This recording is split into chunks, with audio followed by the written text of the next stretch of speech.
cara masuk mereka gampang kalau saya lihat polanya.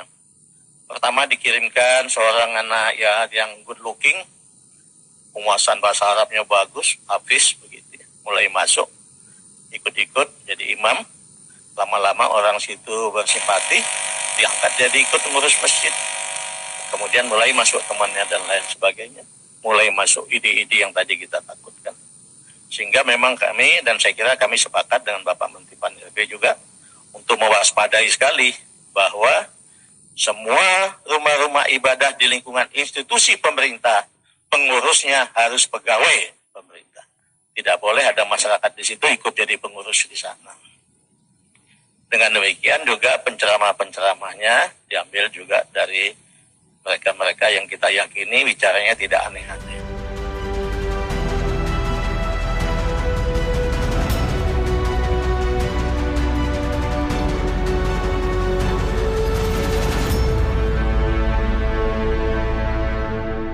Assalamualaikum warahmatullahi wabarakatuh. Kembali berjumpa dengan saya, Herzun Arif dari Forum News Network. Dalam beberapa hari ini, beberapa orang aktivis masjid yang good looking itu sudah mulai dicurigai-curigai nih. Gara-gara Menteri Agama yang menyatakan bahwa paham radikalisme ini masuk lewat cara yang menarik nih, modusnya lewat anak-anak yang good looking, bisa bahasa Arab, kemudian suara hafiz. Nah, baru dari situ setelah dipercaya oleh warga, dia memasukkan paham radikal. Saya jadi teringat seorang sahabat itu yang dia dikenal sebagai ustadz dan dia good looking dan dia gaul banget gitu. Saya jadi mikir-mikir jangan-jangan dia ini termasuk yang dimaksud. Nah, Kang Erik, Assalamualaikum warahmatullahi wabarakatuh. Waalaikumsalam warahmatullahi wabarakatuh, Mas Ersu. Ya, Ustadz Erik Yusuf. Kalau Anda masih tahu kalau ini, jadi saya tadi mikir-mikir nih, saya kontak atau tidak nih, karena saya takut saya berhubungan dengan kelompok radikal nih, Kang Erik.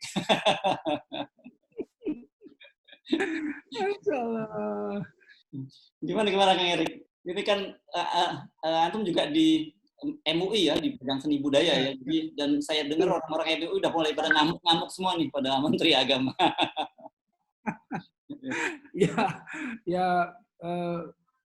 Begitulah kalau seandainya kita lihat media ya, di mana diangkat pernyataan masalah good looking jadi viral ya, kalau kita lihat sosmed semuanya jadi posting good looking semuanya ya.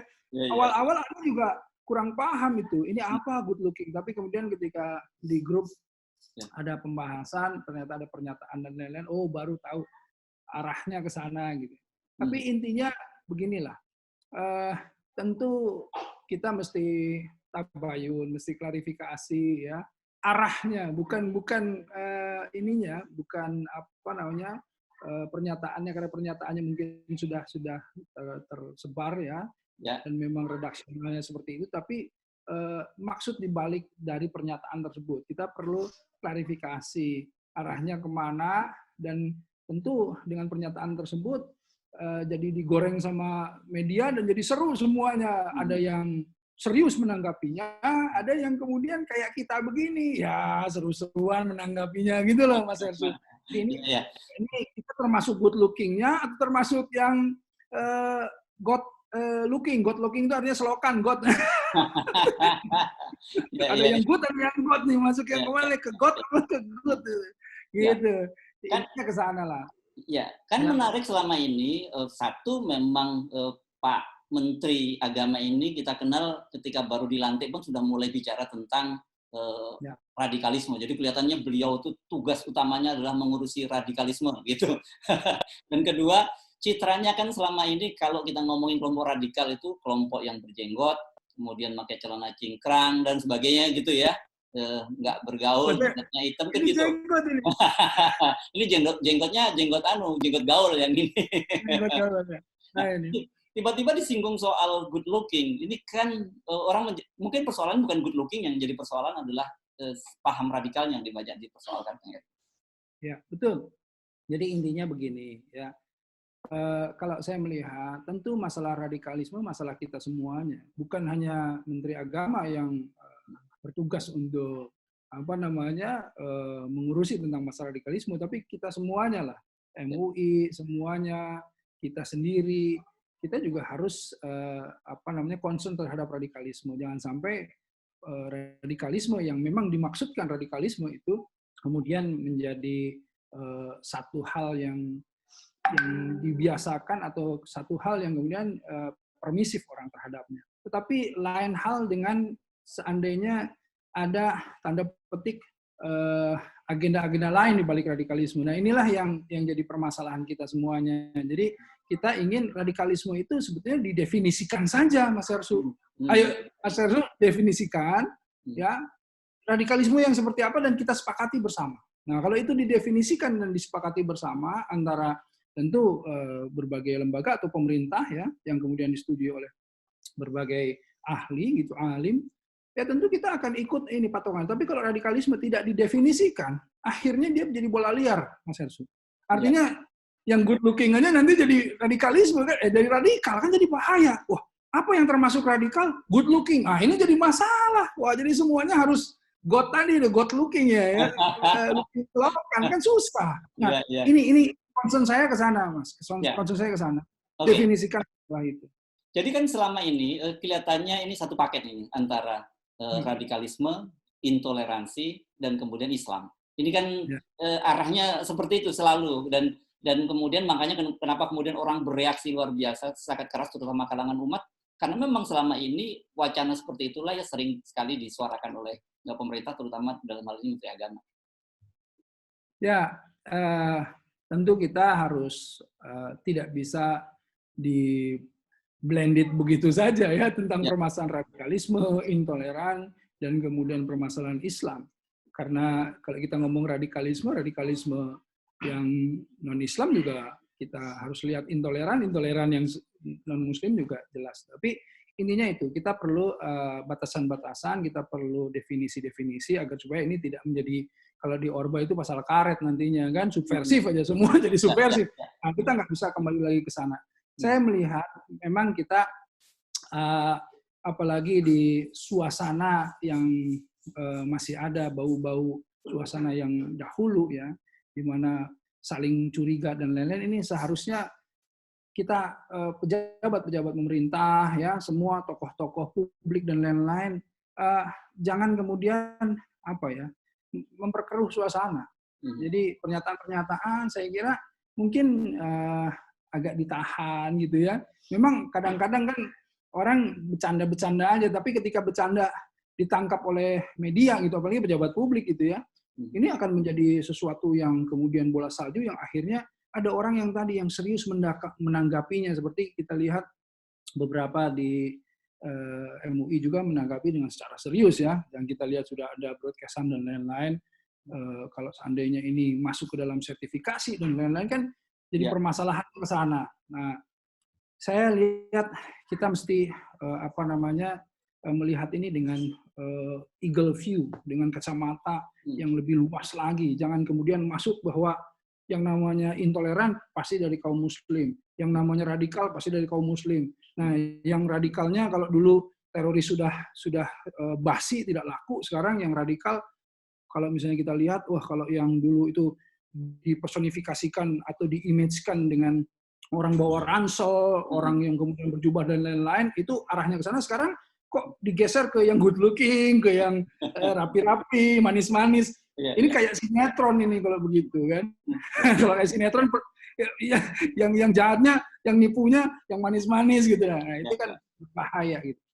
Ya, saya kan ngapa kemudian mengontak Kang Erik Yusuf ini kan Anda sendiri sebenarnya banyak sekali bergaul di kalangan para artis, kemudian para pemuda-pemuda hijrah itu yang kalau menurut saya itu bukan good looking lagi. Mereka itu memang memang anak-anak yang keren-keren gitu ya, yang muda-muda banyak kan Anda bergaul dengan mereka itu ya.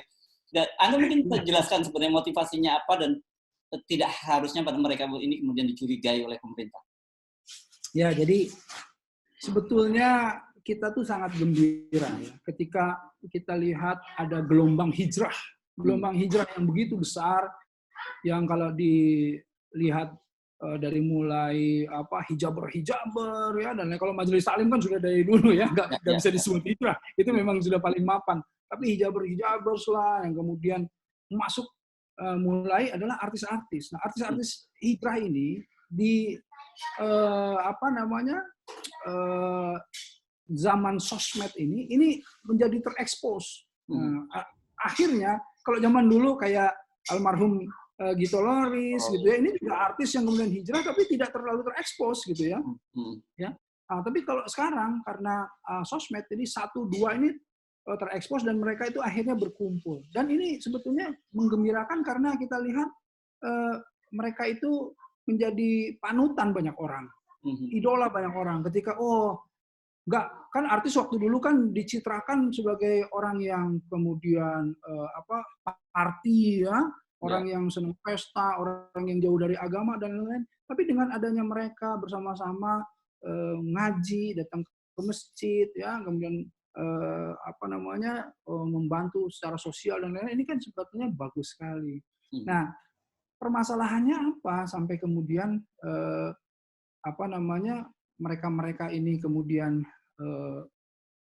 masuk ke sana, karena kan memang mereka harus bersama-sama. Kalau artis itu kan sama yang lain mungkin komunikasinya kurang dan lain-lain. Akhirnya mereka bergabung sesama artis. Ya namanya artis pasti good looking, jadi semuanya orang-orang yang yang good looking kumpul di sana gitu. Bahkan yang bukan artis, tapi kayaknya good looking juga nih, pengen kumpul di situ kan. Artinya, tapi bukan artinya saya bilang bahwa yang namanya good looking itu yang dimaksudkan oleh pernyataan Pak Martin itu mereka bukan, nggak ke sana. Tapi artinya pertanyaan Mas Hersu yang mengajak saya kan.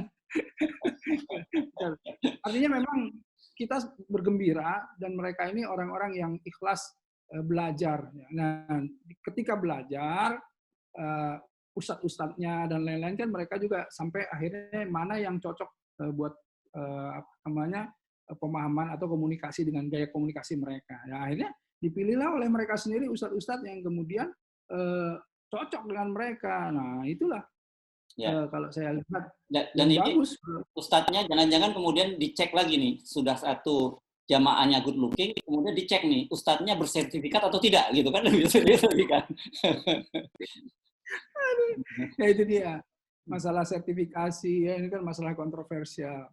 Artinya saya disertifikasi, saya di MUI, saya juga disertifikasi. Kemarin kan ada program sertifikasi ya dari MUI, tetapi dari Komisi Dakwah kita ikut, dan banyak hampir ustadz-ustadz semua yang di TV juga ikut semuanya ya. Tapi kan programnya adalah bukannya sertifikat, tetapi programnya adalah bagaimana standarisasi. Jadi kita tuh punya standarisasi di dalam dakwah, bukan sertifikat, bukan arahnya ke situ. Standarisasi inilah yang kemudian kita berhati-hati, kita menyamakan visi, program dakwah kita ke depan apa. Kan itu bagus kalau kita menstandarisasi gitu ya.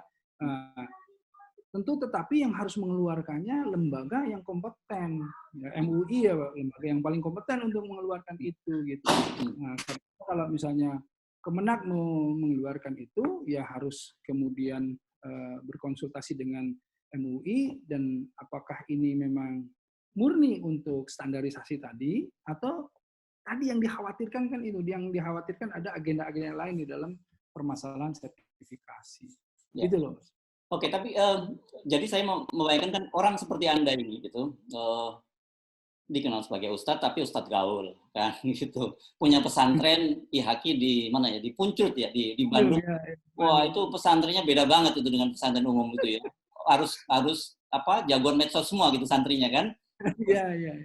Anda sendiri saya lihat suka bukan ngeband lah itu, tapi main bass ya, Anda jagonya main bass ya. Nah, jadi kalau orang-orang seperti Anda ini memang punya agenda-agenda tertentu, itu pengaruhnya besar sekali kan gitu. Tapi kemudian sebaliknya kalau kemudian orang-orang seperti Anda ini dicurigai dan banyak orang-orang tua kemudian mulai waspada, itu kan sebenarnya rugi juga pemerintah juga kan akhirnya. Ya pastilah. Makanya anggap kita ini anak ya, anak-anak bangsa, putra-putra gitu ya. Ya jangan dicurigai, justru dirangkul, diajak bicara, dirangkul ya. Itu kan lebih menenangkan. Saya ingat ya, dulu ketika komunitas-komunitas seni ya bukan anak-anak band saja, tapi kan seni ini sangat luas. Itu merasa bahwa kita ini tidak dirangkul oleh agama gitu ya. Jadi ustadz-ustadz, dai-dai itu seakan-akan menjauhi para seniman gitu, para pemain band ya, artis, pemain film dan lain-lain gitu. Sudah dianggap jauh saja, sudah bahkan ada yang mengharamkan dan lain-lain. Nah, ini yang membuat akhirnya ada sebagian orang yang merasa terkucilkan, ada yang memberontak, ada yang akhirnya juga antipati terhadap agama. Nah, karenanya di Komisi Pembinaan Seni Budaya Islam ini kita merangkul mereka, ya, memberikan apa namanya support gitu ya, bahwa ini permasalahan yang halal dan thayyiban, ini permasalahan yang syar'i dan lain-lain. Nah, itu yang harus dilakukan, karenanya pemerintah saya kira akan sangat elok lah jika seandainya membuat program-program yang merangkul. Jangan memukul, merangkul saja. Jadi artinya kalau misalnya pemerintah merasa bahwa ada sebagian atau ada 1-2 ya oknum yang good looking yang kemudian dianggap radikal atau dianggap memberikan paham-paham yang tidak kemudian dianggap menenangkan, ajak bicara, panggil, dirangkul, kemudian kenapa dan lain-lain. Itu akan lebih elok lah. Jadi bikin program-programnya agar supaya tidak saling curiga, agar supaya nanti kita ini tidak selalu kemudian menangkap dengan negatif pernyataan-pernyataan yang keluar dari pemerintah. Nah ini yang penting. Jadi perlu ada apa namanya ya, antum lah komunikator yang baik gitu. Jadi sebetulnya Kemenak butuh juru bicara yang baik, antum lah yang jadi juru bicaranya. Jadi intinya pasti kalau disampaikan dengan benar, sampaikan dengan baik dan kemasan yang baik, nah, insya Allah itu akan terasanya juga enak gitu. Jadi itu permasalahan. Ya, kalau dari pergaulan Anda dengan para pemuda hijrah dan juga kalangan artis dan sebagainya, itu sebenarnya apa ya yang memotivasi mereka kemudian seperti sekarang ada gelombang hijrah semacam itu? Ya, memang tadi intinya adalah bagaimana rasa rindu mereka terhadap yang namanya ibadah, terhadap yang namanya jamaah, terhadap namanya kebersamaan. Itu rindu sekali. Karena kan tadinya masing-masing ya, sendiri-sendiri gitu ya. Tetapi ketika ada kebersamaan, ketika muncul beberapa tokoh-tokoh atau artis-artis yang memang hijrah bersama-sama akhirnya membentuklah satu kelompok yang besar, itu akhirnya mereka menemukan komunitasnya dan kemudian mereka merasa bahwa kita nih orang-orang yang baru hijrah, orang-orang yang baru belajar, yang akhirnya semangat berjamaah. Nah, jadi intinya memang niatnya niat memperbaiki diri, niat hijrah. Nggak ada niatan yang lain-lain. Nah, karenanya hati-hati juga mereka ini kemudian diboncengi oleh yang tadi itu ada agenda-agenda khusus gitu. Karena mereka tidak berpikir untuk apalagi secara politik dan lain-lain. Saya kira enggak lah. Saya kenal secara pribadi dengan tokoh-tokoh atau yang aktif ya di komunitas-komunitas artis hijrah itu, tidak ada agenda-agenda politik, tidak ada agenda-agenda yang kemudian yang lain-lain lah. Jadi intinya memang mereka murni ingin menjadi lebih baik, ingin menjadi lebih bermanfaat, ingin masuk kemudian membanggakan agamanya. Itulah yang biasanya mereka sembunyikan gitu. Ini mereka ingin membanggakan bahwa saya ini muslim gitu. Saya ini orang muslim, saya ini ingin bermanfaat, saya juga ingin kemudian bersama-sama melakukan perubahan. Itu intinya. Jadi rangkul, saya bilang rangkul. Kemudian ketika dirangkul, saya yakin manfaatnya akan lebih besar, bukan hanya untuk kelompok-kelompok anak-anak muda, tetapi untuk kita semua, generasi ke depan, untuk pemerintah, untuk semuanya. Insya Allah, itu yang perlu dilakukan. Ya, kalau untuk mereka ini kan adalah figur-figur yang berpengaruh gitu ya, figur jadi panutan dari banyak anak-anak muda. Kalau sekarang gampangnya nyebut influencer. Dan ini pengaruhnya menurut Anda memang sangat terasa gelombang hijrah di kalangan artis ini bagi kehidupan beragama di kalangan anak muda kita. Ya, sangat terasa ya. Jadi beginilah. Ini kan kita bicara influencer yang followersnya bisa sampai 10 juta ya gitu ya di sosmednya gitu. Ada yang followersnya bahkan lebih dari itu semuanya. Nah, sebagaimana fans ya, konsepnya itu mereka itu akan kalau udah ngefans mengikuti ya. gaya bahasanya, gaya dandanannya, makannya, semuanya lah itu yang namanya ngefans memang begitu. Nah, jadi ketika artis-artis ini kemudian berhijrah, melakukan perubahan menjadi lebih baik, mencontohkan segala sesuatu yang baik, fanbase-nya ini biasanya ngikut. Saya ada beberapa contoh ya, ada salah seorang pemusik rock gitu ya, yang kemudian berhijrah. Yang tadinya pemusik rock ini ya, ini sahabat saya dari Bandung ya, pemusik rock ini yang tadinya selalu hura-hura party ya, dalam tanda petik mabuk-mabukan dan diikuti oleh fansnya, tapi ketika dia hijrah, dia meluangkan waktu setiap sebulan itu ada 1 minggu dia itu berkeliling masjid untuk bertemu dengan fanbase-nya dan ingin bertemunya di masjid. Di sana kemudian dia bicara, dia sharing, Allahu Akbar. Itu fansnya yang tadinya betul-betul ikut di dalam hal-hal yang tidak baik, kemudian ketika sharing dan lain-lain itu pada ikut hijrah semuanya, dan kemudian mereka bersama-sama ngaji dan lain-lain. Dan ini kan positif sekali. Makanya rangkul mereka, karena mereka ini artis-artis hijrah ini kan mereka ini baru belajar, baru masuk lagi ya, baru menemukan keindahannya lagi gitu. Jangan kemudian ketika baru masuk, baru merasakan keindahannya setelah baru berhijrah, kemudian dicurigai dan lain-lain, ini akan menjadi tentu kontraproduktif gitu. Nah, karenanya saya melihat bahwa mungkin ada perlu orang-orang khusus ya yang kemudian menyambungkan ini semuanya ya, yang benang merah ya untuk menyambungkan ini.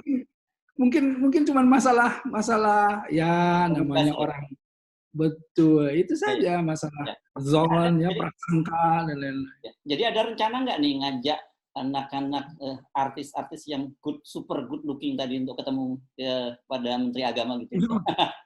Insya Allah saya mungkin lewat video Mas Hersu ini, jika seandainya perwakilan atau misalnya Pak Menteri sendiri melihat ini, saya ingin memfasilitasi Pak Menteri untuk ayo kita ketemu sama komunitas-komunitas yang kemudian bisa nanti program-program Pak Menteri atau yang dikhawatirkan oleh Pak Menteri itu apa, nanti bisa berdialog di situ, dan anak-anak ini bisa membantu, karena memang siapa yang suka masalah radikalisme, siapa yang suka masalah radikalisme dalam tanda petik terorisme ya, untuk intoleransi, dan tidak ada yang suka itu dari kami semuanya, tidak ada gitu. Karenanya ayo bicarakan apa-apa saja, nah nanti kita juga insya Allah akan jaga itu semua, karena kami semuanya, saya lihat artis-artis hijrah dengan komunitasnya, mereka itu toleran sekali gitu, tidak ada intoleransi di mereka itu. Saya kira seperti itu. Ya, kalau saya sudah sempat memang menonton video statement dari Pak Menteri Agama ya. Kan biasanya kadang-kadang kita kalau cuma membaca di media sosial, media online, bisa digoreng atau diprintir gitu bahasanya. Tapi kalau di situ kalimatnya Pak Menak clear sekali ya, jelas sekali bahwa beliau menyatakan gitu bahwa satu, good looking, dia kemudian bisa bahasa Arab, kemudian hafiz Quran. Nah, dari situlah proses kemudian masuk radikalisme. Karena itu, menurut beliau, makanya harusnya sekarang masjid-masjid pemerintah itu hanya dikelola oleh pegawai negeri. Kan itu. Jadi, saya tiba-tiba betul-betul, saya yang terbayang, ini Kang Erik. Belum lagi ada anak-anak muda seperti misalnya Sakir Daulay, gitu ya. Al-Muqtamil, gitu ya. Yang keren-keren, yang bacaan Qurannya bagus-bagus ya. Ya, Masya Allah gitu, dan banyak hafiz gitu. Nah, kalau anak-anak ini kemudian dicurigai sebagai orang yang menyebar paham radikal, kan ini bahaya sekali.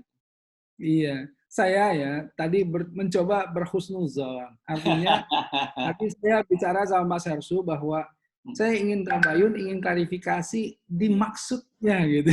Bukan di pembicaraan, karena ini kita sudah jelas ya. Tapi di maksud dari pernyataan tersebut. Maksudnya arahnya kemana dan seperti apa gitu ya. Jadi kan boleh jadi tidak termasuklah kita-kita yang kemudian anak-anak muda yang membanggakan tersebut ya, tidak termasuk itu. Tetapi arahnya itu mohon diperjelas kemana gitu. Jadi intinya jangan sampai ya ini menjadi bola liar yang kemudian diinterpretasikan akhirnya semua yang good looking, semua yang manis-manis, yang masuk masjid, yang pengajian dan lain-lain, sampai akhirnya dicurigai gitu, atau bahkan bukan dicurigai, akhirnya mereka nggak mau akhirnya masuk ke dalam masjid-masjid tertentu dan membuat, nah ini saya takutnya tuh akhirnya terjadi eksklusivitas dari permasalahan-permasalahan ini. Nah ini berbahaya ya untuk semangat berjamaah ini. Kita kan lagi ta'ariful qulub, kita ini sedang menyatukan hati sebetulnya. Kita ini sedang mencoba melembutkan hati semua yang kemarin pada galak gitu loh. Kita ini sedang mencoba ke sana. Saya salah satunya orang yang sedang mencoba melembutkan semuanya. Sedang mencoba menata bahwa mungkin dia salah, mungkin kamu benar, tapi bisa jadi kamu salah, dia yang benar. Nah, ini sedang mencoba bagaimana menyatukan lagi semua kepingan-kepingan gitu, potongan-potongan yang kemarin berserakan. Nah, janganlah kemudian ada hal-hal seperti ini kan sangat disayangkan. Ya, memang sekarang ini ada semacam stereotip gitu terhadap umat Islam itu ya, terutama dianggap radikal karena kemudian wacana-wacana dibawa dengan bahkan pilihan-pilihan kosakatanya sangat keras. Tapi kalau melihat orang seperti Anda, saya lihat berbeda gitu ya. Anda bisa asik main bass gitu dan sebagainya gitu. Dan sebenarnya apa yang Anda strategi apa yang sedang Anda jalankan dengan cara dakwah semacam itu? Kalau saya kan dai ya semoga ya bisa jadi dai yang baik. Tapi intinya para alim, para ulama, merekalah yang kemudian memberikan contoh-contoh panutan-panutan. Dai ini sebetulnya mengajak mereka-mereka yang awam untuk masuk. Nah, saya mengantarkan kepada kiai-kiai saya gitu. Jadi dakwah saya adalah dakwah di mana ketika ada orang yang belum paham, bahkan benci ya terhadap keislaman karena tadi informasi-informasi yang tidak lengkap, saya mencoba memberikan informasi. Hanya itu strategi dakwahnya. Karenanya saya sendiri di Komisi Pembinaan Seni Budaya, kita masuk ke dalam kesenian ya, karya-karya film. Saya juga lagi bikin film Haya lagi ya dan lain-lain. Jadi promosi bikin film. Sebetulnya untuk merangkul mereka bahwa kita ini sebetulnya bukan agama yang tadi tuh yang dituduhkan yang keras, dituduhkan yang intoleran, bukan seperti itu gitu. Nah, untuk meyakinkan mereka perlu orang-orang yang tadi artis-artis hijrah, orang-orang yang good looking yang di sosmed itu kita perlu sekali. Jadi Pak Menteri butuh sekali orang-orang good looking yang influencer ini untuk kemudian menyampaikan program-program Pak Menteri yang kemudian ingin mendamaikan, ingin memberikan ketenangan, kenyamanan gitu ya, menjauhkan dari intoleran, dan perlu sekali mereka justru berbalik gitu. Justru berbalik, kira-kira begitu. Oke.